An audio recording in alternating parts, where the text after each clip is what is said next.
This isn't a motivational speech. This is an autopsy report of the habits that keep you poor. If you're making even 3 of these mistakes, you're not just losing money, you're losing decades. Let's cut the anchors.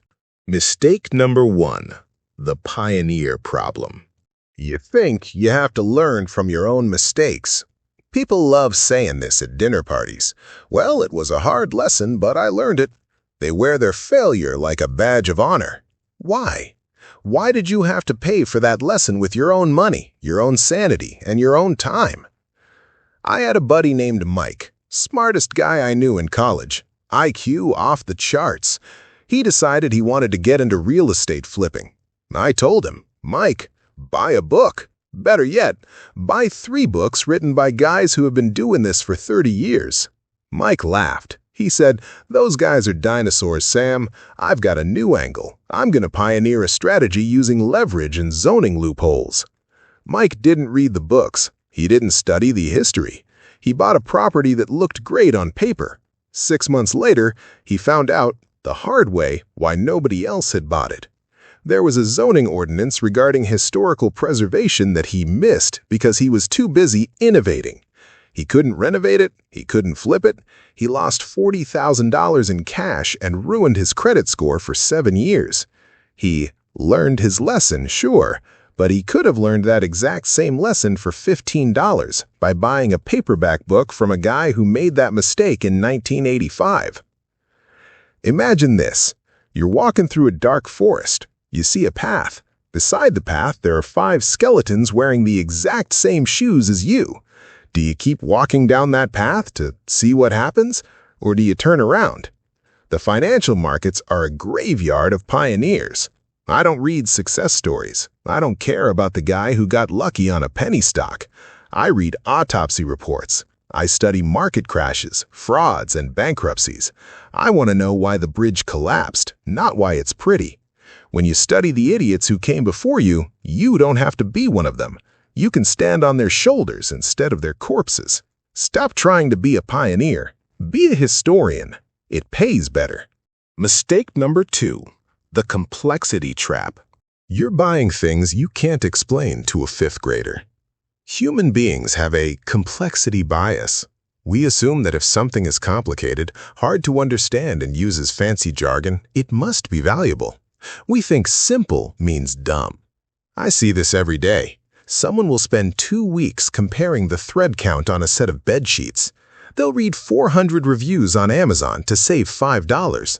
Then, that same person will take $5,000, money they worked 6 months to save, and dump it into a speculative crypto derivative or a biotech stock because a guy on a YouTube thumbnail had his mouth open in a shocked face.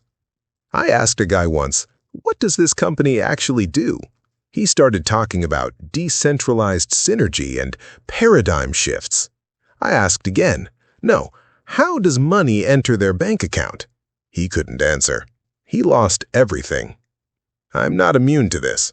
When I was 24, I blew half a paycheck on a high-end, complex trading setup with 4 monitors because I needed it to be a serious investor.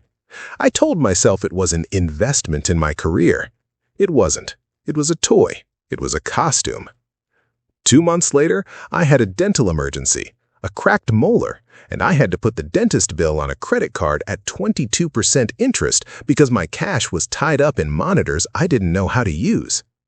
I didn't understand my own cash flow, but I sure understood how to look the part. Here is the rule. If you can't draw a diagram on a napkin showing how a company makes a profit, not why the price will go up, but how it actually earns cash from a customer, do not buy it. I passed on the internet boom in the late 90s. People called me a dinosaur. They said I didn't get it. I watched friends double their money in a week buying pets.com, but I couldn't understand how selling dog food at a loss was a business. I felt stupid for about 2 years. Then 2000 happened. The world melted down. The NASDAQ lost nearly 80% of its value. My friends lost their houses. I didn't lose a penny. I'll take rich and boring over broke and trendy every single time. Complexity is often just a mask for fraud or incompetence. Peel the mask off before you pay. Mistake number 3. The Thursday mindset. You're trying to get rich by Thursday. This is the one that kills the most people. It's the cancer of wealth building. You open Instagram and you see a 22-year-old standing in front of a rented Ferrari in Dubai. You look at your Honda Civic and you feel like you're behind. You feel a panic rising in your chest. So what do? You try to catch up. You take big swings.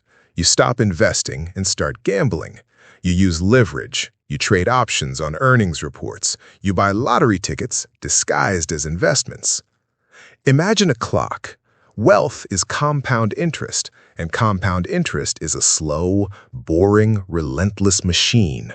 It's like a glacier. It moves an inch a day, but if you leave it alone for 1,000 years, it carves out a canyon. Every time you try to fast forward the clock, you break the gears. I knew a guy in 2021 who had a solid portfolio, $100,000 saved up over a decade.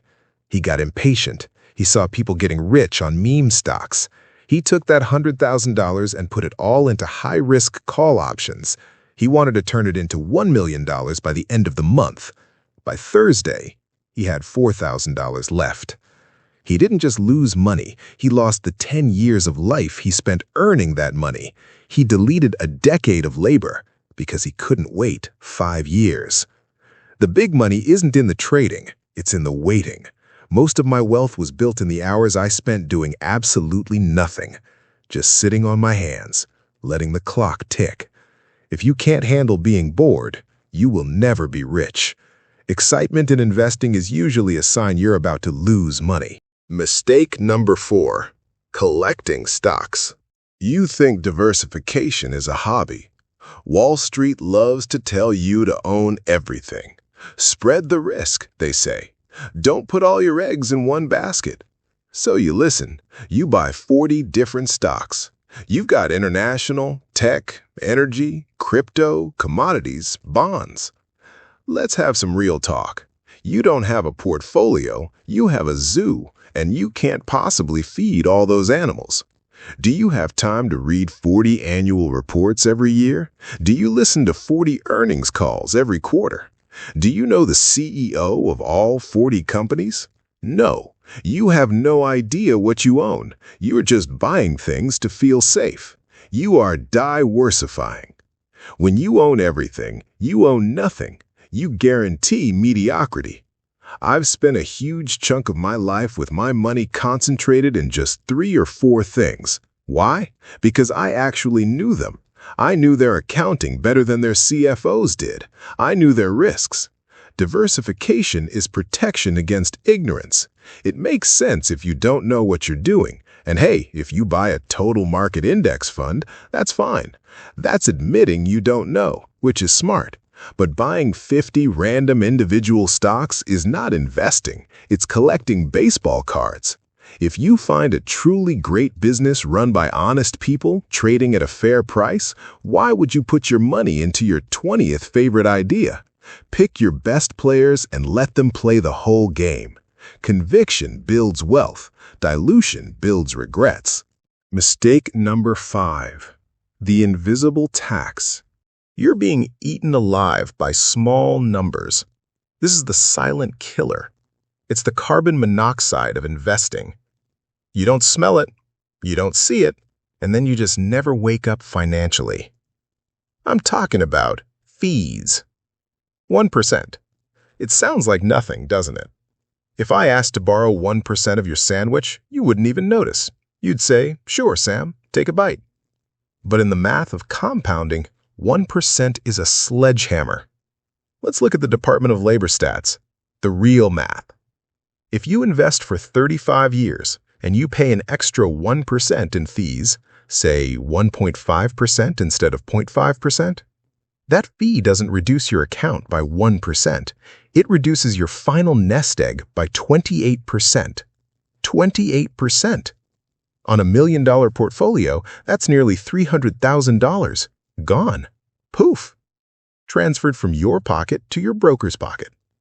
That 1% fee is the difference between retiring in a house on the beach and retiring in the spare bedroom at your kid's place asking for permission to turn up the heat. I used to trade constantly. I thought I was a shark. I was paying transaction fees, bid-ask spreads, and short-term capital gains taxes. At the end of the year, I'd be up 15%. Then I'd look at the brokerage statement. After the friction costs and the taxman took his cut, my 15% was actually 8%. Meanwhile, the guy next door who bought a boring index fund and went fishing for the whole year made 10%. I was working 40 hours a week on my portfolio just to make less than a guy who did nothing. Stop working for your broker. Stop funding their vacation homes. Check your expense ratios. If you are paying more than 0.1 or 0.2% for a fund, you better have a damn good reason. Make your broker work for you or fire them. Mistake number 6. The survival brain. You're letting a lizard run your finances. Your brain is 200,000 years old. It is designed to survive on the savannah. It is hardwired to panic when things get scary and to get greedy when things look plentiful. It screams, "Run," when the tiger appears and "Eat" when the berries are ripe. In the stock market, this instinct is suicide. When the market drops, your lizard brain screams, "Run, sell, save what's left." When the market is booming and hitting all-time highs, your lizard brain screams, "Eat, buy, join the party." You are biologically programmed to buy high and sell low. Visualize a grocery store. If your favorite steak or your favorite coffee went on sale for 40% off, would you run out the store screaming in terror? Would you call the police? No! You would grab a second cart. You would stock up. But when the stock market goes on sale, like it did in 2008 or 2020, people treat it like a house fire. In 2008, during the global financial crisis, I watched people who had been investing for 20 years sell everything at the very bottom. Money market funds saw $144 billion evaporate in days because of pure panic. People couldn't sleep. They were scared. I get it. It was scary. But by selling, they took a temporary dip, a line on a chart, and turned it into a permanent disaster. They locked in the loss. They tapped out. 2 years later, the market had recovered. 5 years later, it had doubled. Those people were left on the sidelines, broke and bitter, blaming the system for their own lack of emotional control. You have to be okay with being uncomfortable. You have to be willing to look like an idiot when you buy while everyone else is selling. If you can't control your emotions, you absolutely cannot control your money. The market is a device for transferring money from the impatient to the patient. Mistake number 7.